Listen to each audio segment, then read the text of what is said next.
The text on my mother's phone glowed in the darkness of her kitchen. Amy will never succeed as a meteorologist. Too emotional, just like her father. Handle this. I shouldn't have been snooping, but there I stood, gripping her unlocked phone, my chest tightening as I read the exchange between her and my sister. The timestamp showed 3:47 p.m., right when I was on air, delivering the severe weather update that had earned me a commendation from the station manager. I'm Amy, and at 37 I thought I'd outgrown the need for my mother's approval. Clearly I was wrong. Looking for something, my mother's voice cut through the darkness. She flicked on the lights, her perfectly manicured nails tapping against the doorframe. The kitchen suddenly felt smaller, more suffocating. "I was getting water," I said, setting her phone down. It lit up with a message. "And you felt entitled to read it." She moved closer, her presence filling the space between us with unspoken accusations. "Your sister's right, you know. All these years of forecasting, and you still can't predict the obvious storms coming your way." The words stung worse than I expected. "Is that why you invited everyone over tonight, to stage another intervention about my career?" "We're concerned," she said, her voice dripping with artificial sweetness. "Jessie mentioned you've been distant lately, spending late nights at the station, missing Faith's dance practices." My daughter's name in her mouth felt like a weapon. "Faith understands my work. She's proud. She's lonely," my mother interrupted. "And Jessie's starting to see what we've all known for years. You're not cut out for this life you've chosen." The sound of car doors slamming outside signaled the arrival of my sister and her partner. Perfect timing, as always. Zoe had mastered the art of showing up just when our mother needed backup. "There they are," my mother said, smoothing her silk blouse.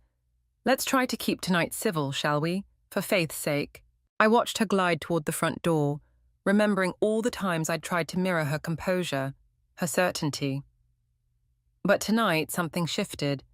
The text messages weren't just opinions. They were proof of active sabotage. "Amy," Jessie's voice carried from the hallway. My husband appeared in the kitchen doorway, our teenage daughter beside him. Faith's eyes darted between us, already sensing the tension. "Mom?" Faith stepped forward. "Are you okay?" Before I could answer, my sister burst in, all designer perfume and practiced charm. "There's my favorite niece." She embraced Faith, shooting me a look that said everything our mother wouldn't say directly. "You don't deserve any of this." "Actually," I said, my voice steadier than I felt, "Faith and I need to head out.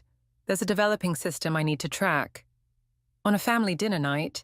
Jessie's face hardened. "Your mother spent all day cooking." "Let her go," my mother said, the victory already clear in her tone. "Some people simply aren't equipped for family life. Your father was the same way, always chasing storms instead of staying where he belonged." The mention of my father, who'd died tracking a Category 5 hurricane when I was 12, made something crystallize inside me. I looked at my mother, really looked at her, and saw not the intimidating force of my childhood, but a woman desperate to maintain control. "You're right," I said quietly. "I am like Dad, and that terrifies you, doesn't it?" The room went silent. Faith moved closer to me, her shoulder brushing against mine in quiet solidarity. My sister's smile faltered, and for a moment, I caught a glimpse of uncertainty in her eyes. "Come on, Faith," I said, taking my daughter's hand. "I'll teach you how to read Doppler patterns tonight." As we walked out, leaving behind my mother's protests and Jessie's confused calls, I heard my phone ping. A message from Roger at the station. "Major system developing. Need your eyes on this." Perfect timing. The storm I could handle. The one brewing in my family. That would take more than meteorological expertise to navigate, but for the first time in years, I felt ready for both. The station's break room felt like sanctuary after 3 hours of tracking the developing storm system. I poured coffee into my favorite mug, the one Faith had painted with lightning bolts for Mother's Day, when Rachel appeared in the doorway. "That was quite an exit you made last night," my mentor said, settling into the chair across from me. "Your mother called the station this morning." The coffee scalded my tongue. "What did she want?" "To express her concerns about your emotional stability." Rachel's fingers traced the edge of her own mug. Funny timing, considering the board just approved your promotion to lead meteorologist. She knows about the promotion. Not yet, but someone's been asking questions around the station. Your sister's partner, Garrett, stopped by yesterday, claiming to be writing a piece on women in meteorology. The pieces clicked into place. My mother's text messages, Garrett's sudden interest in my career, Jesse's distant behavior. It wasn't just criticism anymore. This was orchestrated. I should have seen this coming, I muttered. Like you should have seen your own father's death coming. Rachel's voice was gentle but firm. Amy, I never told you this, but I knew your father. We worked together on his last storm chase. He wasn't reckless or unstable. He was brilliant, just like you. My phone buzzed. A message from Jesse. Family dinner at your mother's. Non-negotiable. Zoe has news. I can't do another dinner, I said, but Rachel shook her head. Go. Show them you're not afraid. But first, you should know something about my own family.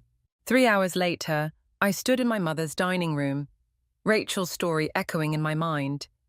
Her brother had stolen her research, claimed it as his own, all with their mother's blessing.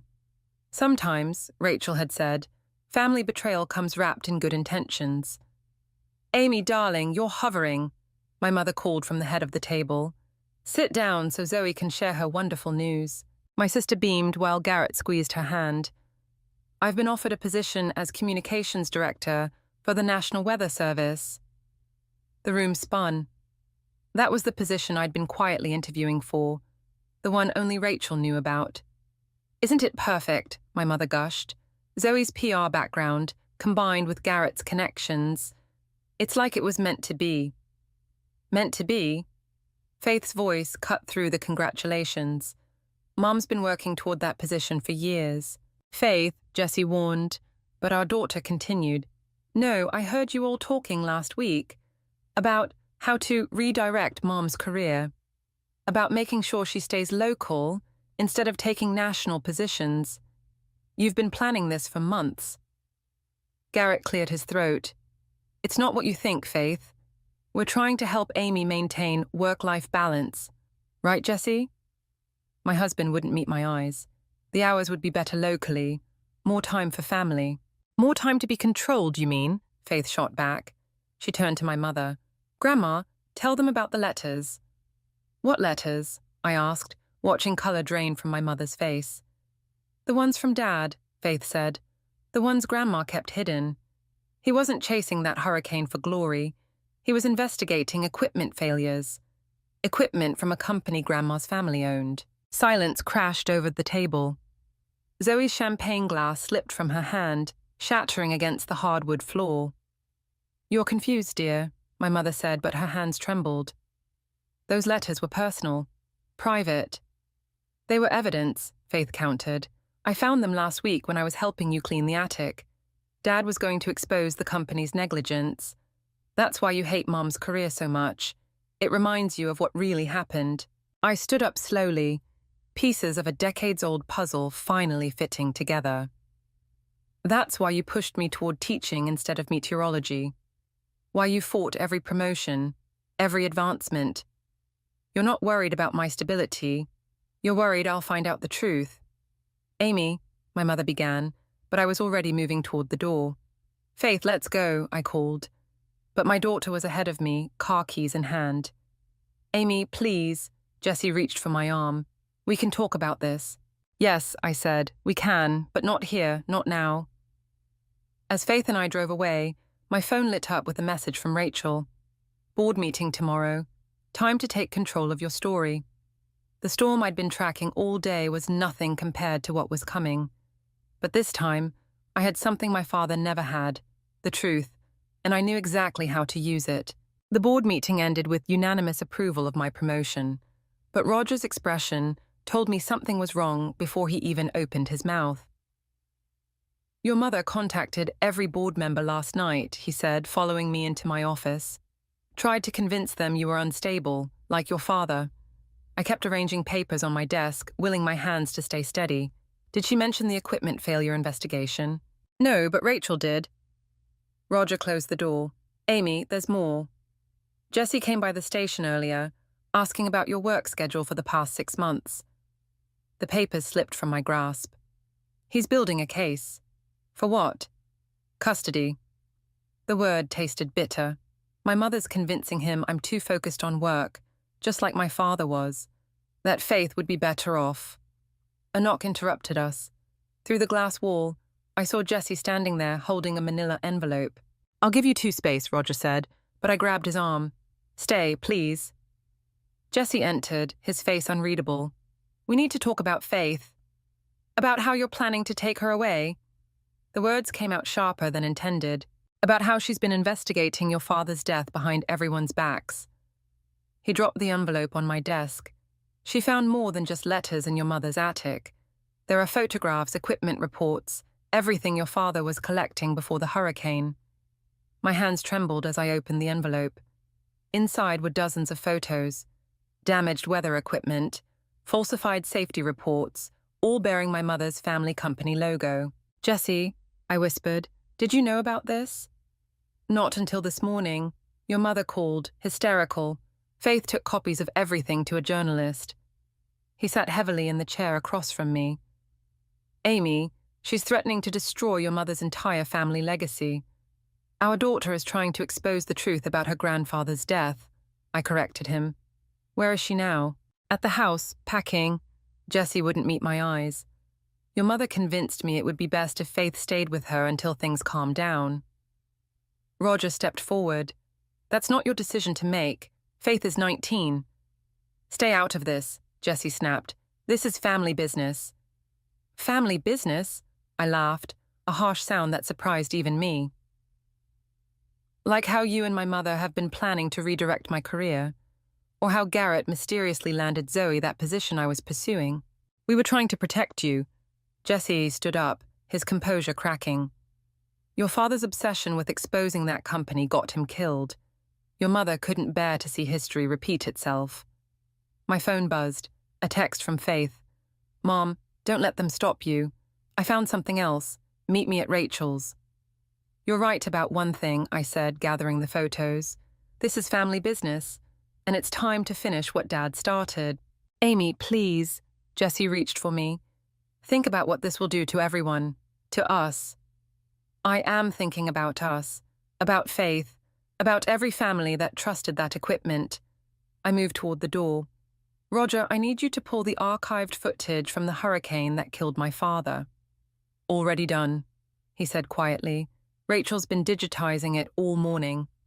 Jesse's face darkened. "You're choosing your career over your family." "Just like he did." "No," I corrected him. "I'm choosing truth over manipulation. Faith figured that out before any of us." As I walked out, my phone buzzed again. This time from my sister. "Amy, wait. There's something you need to know about Garrett's involvement." The elevator doors opened, revealing my mother standing there. Her usual composure shattered. "You can't do this," she said, stepping out. "I've spent decades protecting this family." "No, you spent decades protecting yourself, and now Faith might pay the price. Everything I did was for you girls." Her voice echoed through the hallway. "Was it?" I asked quietly. "Or was it to hide your own guilt about Dad's death?" The silence that followed told me everything I needed to know. Behind me, I heard Roger's steady footsteps, felt his quiet support as I walked past my mother into the elevator. "Amy," she called out, desperation cracking her voice. "If you do this, there's no going back." The doors began to close. "I know, Mom. That's the point."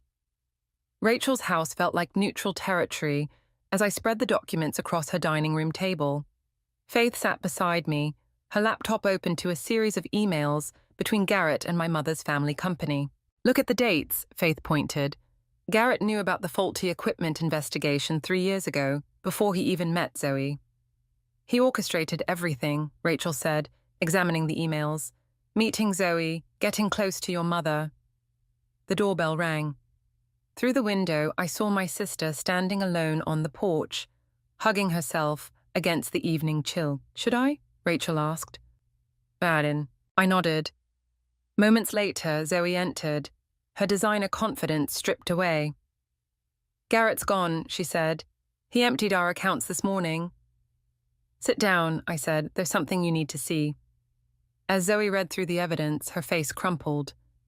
He used me to get to Mom's estate, to bury the investigation all over again. Not just the estate, Faith added quietly. The company's facing a class action lawsuit. Garrett was supposed to make it go away by discrediting Mom's work and keeping her focused on local forecasting. My phone buzzed, Jessie calling again. I silenced it. Mom's about to announce my position at the National Weather Service, Zoe said. It's happening tonight at the Meteorological Society dinner. Rachel straightened. The dinner where Amy's supposed to receive her leadership award. Perfect timing, I muttered.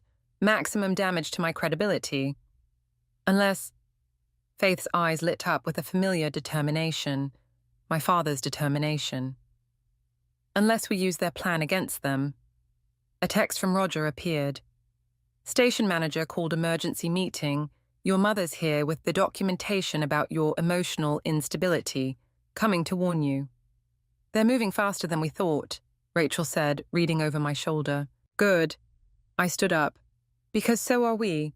Zoe, I need to know, are you with us? My sister's hands trembled as she held up her phone, showing a video. Garrett didn't know I was recording when he met with Mom last week. He admitted everything. The equipment cover-up, Dad's death, using me to control you. Send it to me, Faith said, already typing. I know exactly where to leak this. The front door burst open. Roger rushed in, breathless. Amy, they're calling an emergency board review. Jessie's testifying about your obsessive behavior regarding your father's death. Let them, I said, surprising myself with my calm. Faith, how long until that video goes public? 20 minutes. My journalism professor is reviewing it now. Zoe's phone chimed. Mom's asking where I am. The dinner starts in an hour. Tell her you'll meet her there, I said. And Zoe? Wear the green dress she bought you. She'll never suspect you're not still her perfect daughter. Amy. Roger stepped closer, his voice low. Are you sure about this? Once we start... They started this 25 years ago when they covered up Dad's death. I gathered the documents. Faith, send everything to Rachel's lawyer. Roger, I need you to do one more thing. Anything. Get me Dad's final weather report, the one they buried. It's time to forecast a different kind of storm. My phone lit up with a text from my mother. Last chance, Amy. Think about Faith's future.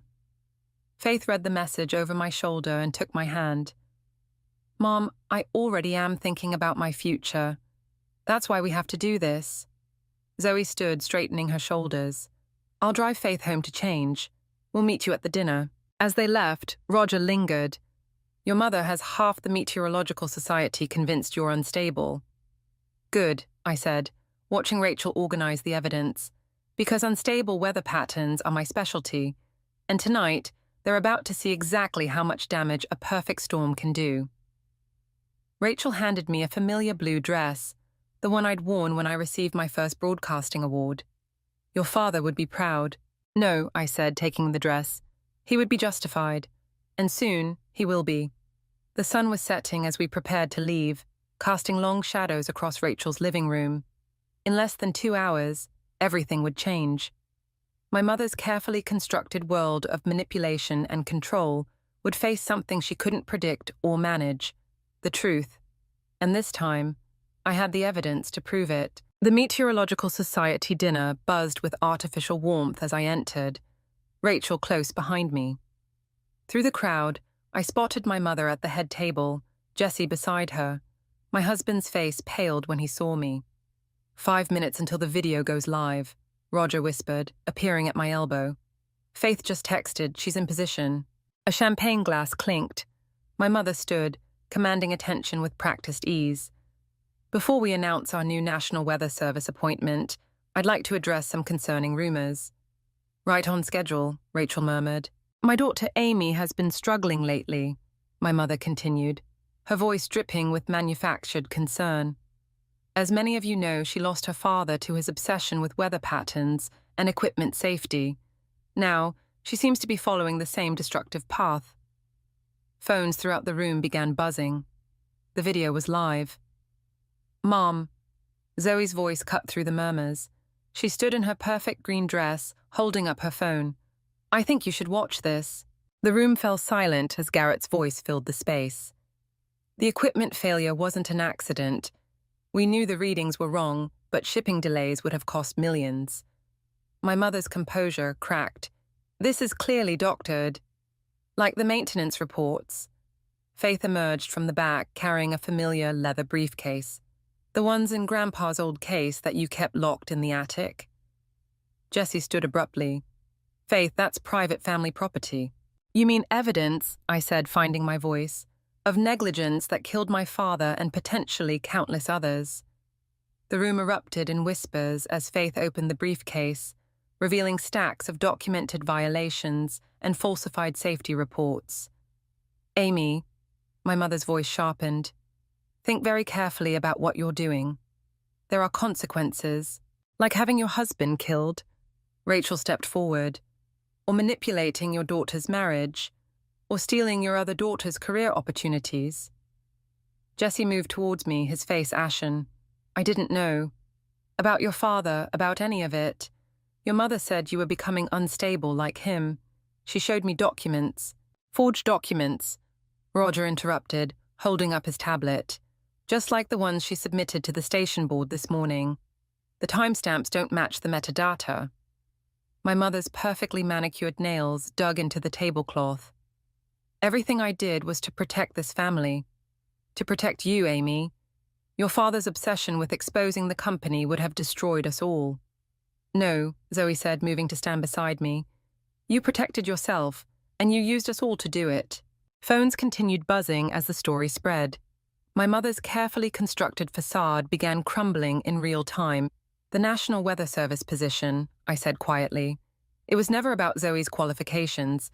You needed someone you could control to bury the ongoing equipment issues." "Issues that still exist," Faith added, pulling up current maintenance reports on her laptop.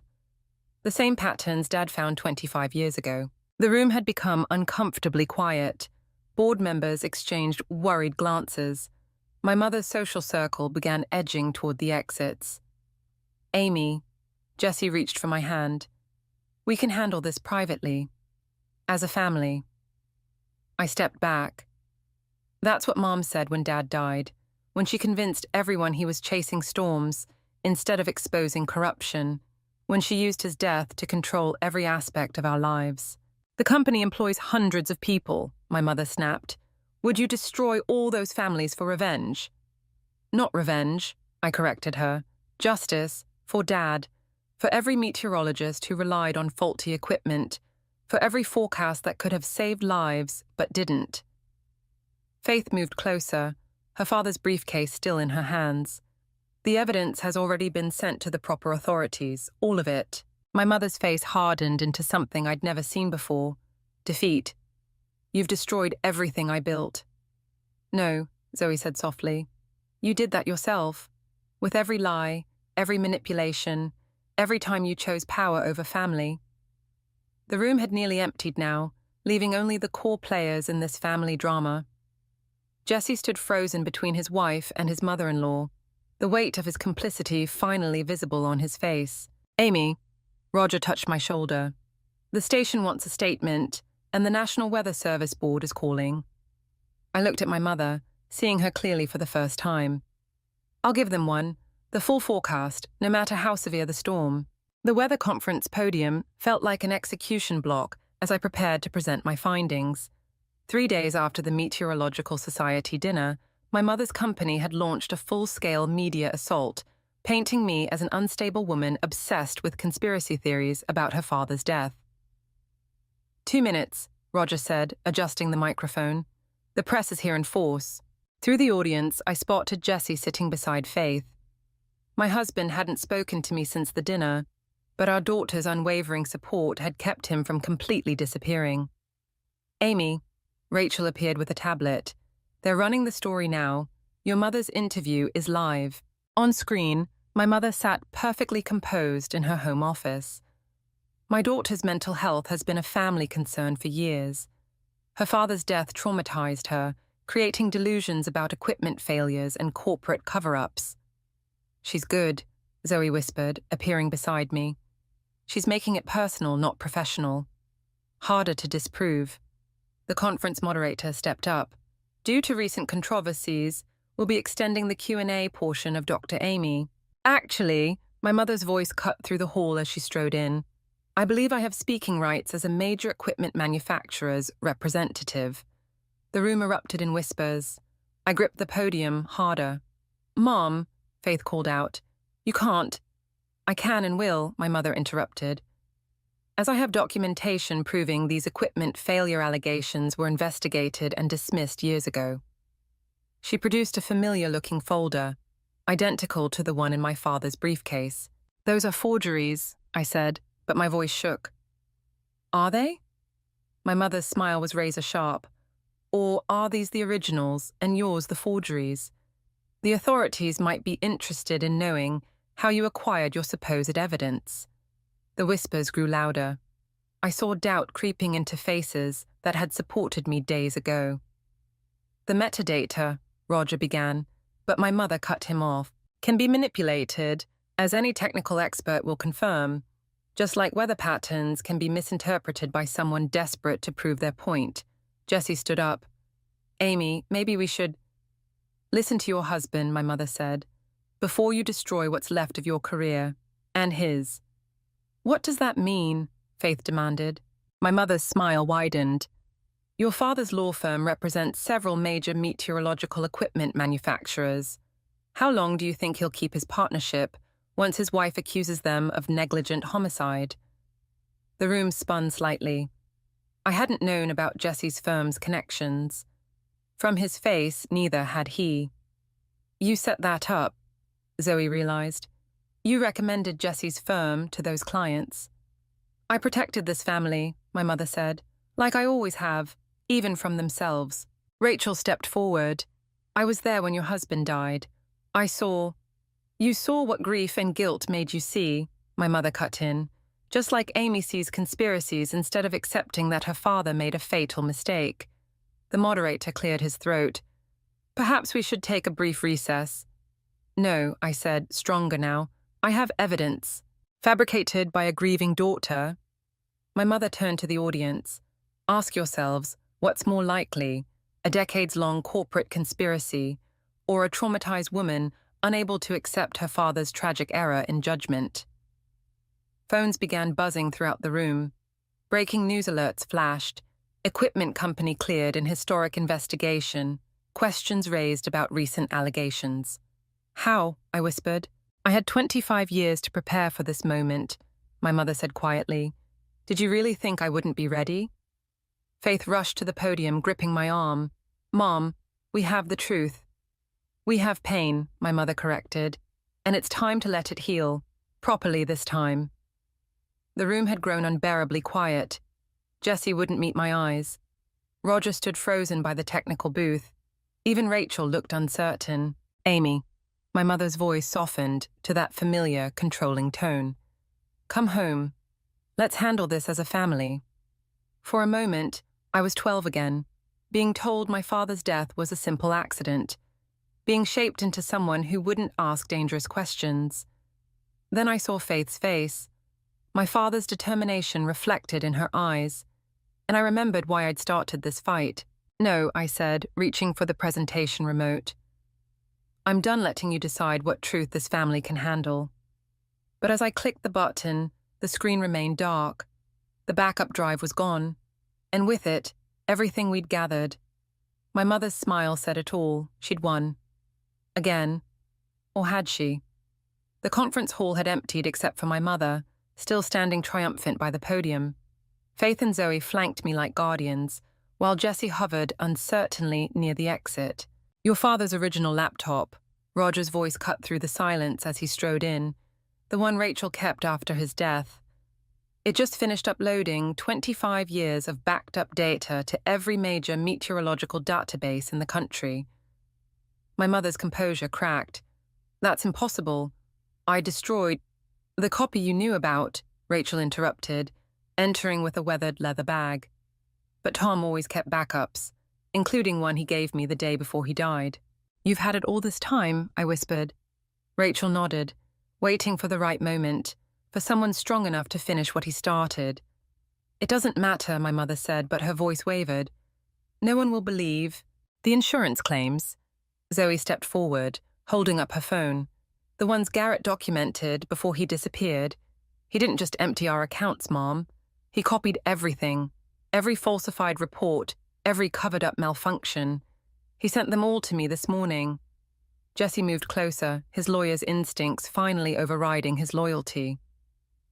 "The firm's clients. They knew. They paid," my mother spat, "to protect their investments, to keep this family secure. To buy our silence," Faith corrected, "to keep Mom from becoming like Grandpa." "I protected you." My mother's careful mask shattered. "Your father's crusade would have destroyed everything. Our reputation, our security." "My father's crusade," I stepped toward her. "Or your father's legacy, the company he built by cutting corners, by sacrificing safety for profit." Her hand trembled as she reached for her phone. "One call and every media outlet will run the story of your mental breakdown." "Go ahead," Roger said quietly. "They're already running a different story. Live feeds from weather stations across the country showing the same equipment malfunctions Tom documented 25 years ago. Still happening, still being covered up." "You don't understand what you've done," my mother whispered. "The lawsuits, the investigations. We'll finally bring justice," I finished. "For Dad, for everyone who trusted those readings." Jesse moved to stand beside Faith. "It's over, Cheryl. The firm's already being contacted by families affected by the faulty equipment." "Families?" My mother laughed bitterly. "You think I care about strangers' families? Everything I did was for this family. For you, are you so, Amy, for your future?" "No," I said softly. "Everything you did was for control. Dad threatened that control, so you let him die.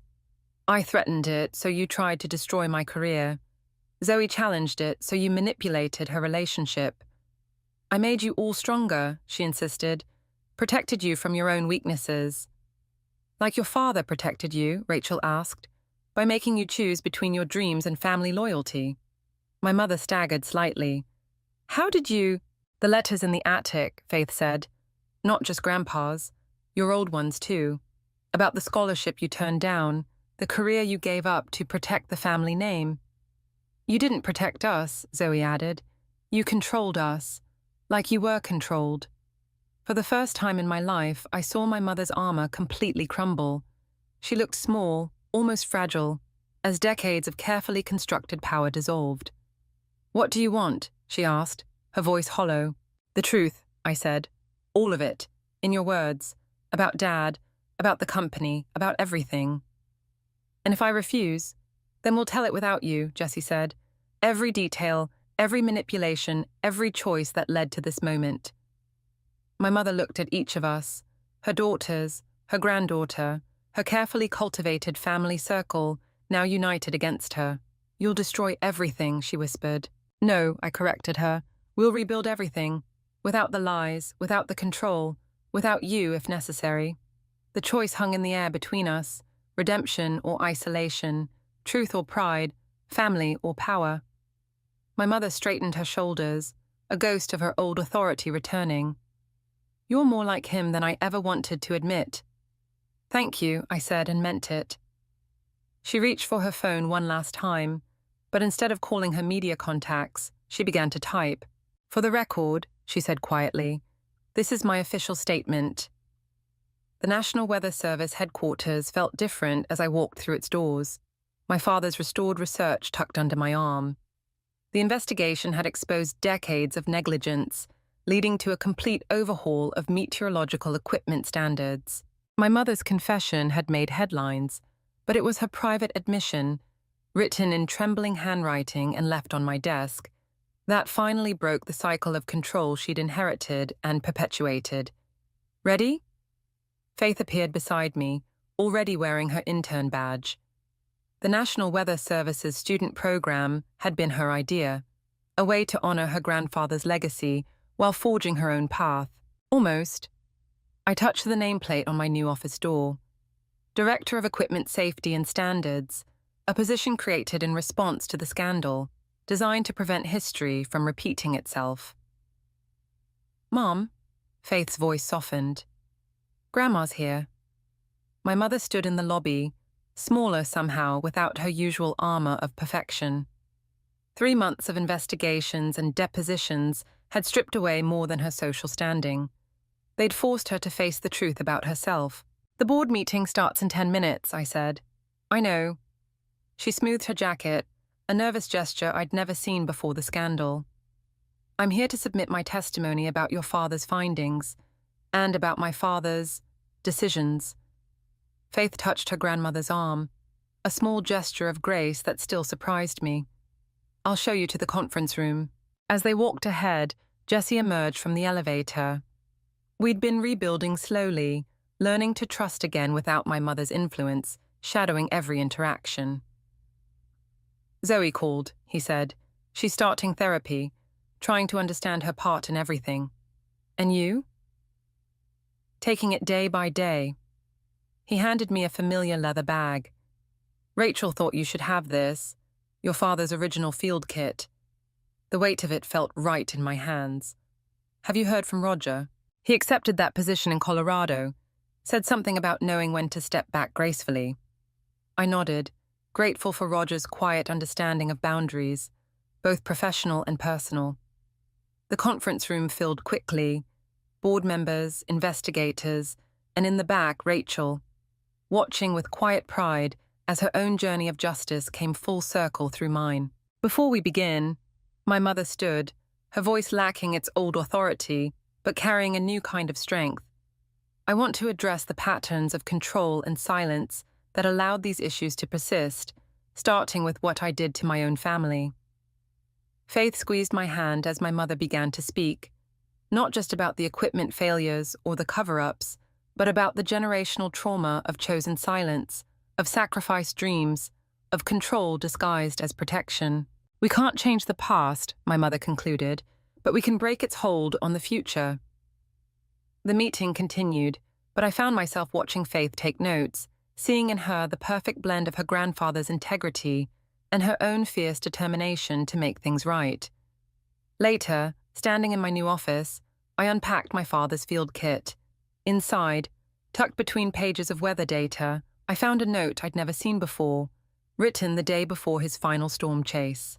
"Amy, my dear, sometimes the most accurate forecast isn't about predicting the weather, but about recognizing the patterns that keep us trapped in storms of our own making.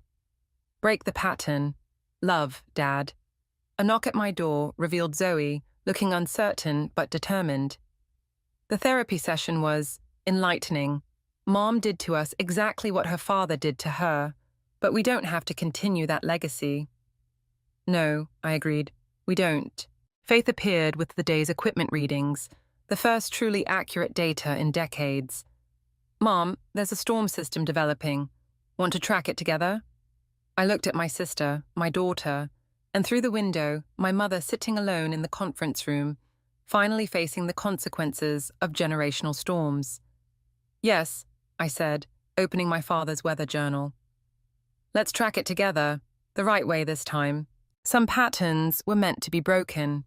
Others, like the way Faith bent over the data with my father's focused expression, were meant to be honored and passed on. The storm was coming, but this time, we'd face it with truth as our shelter.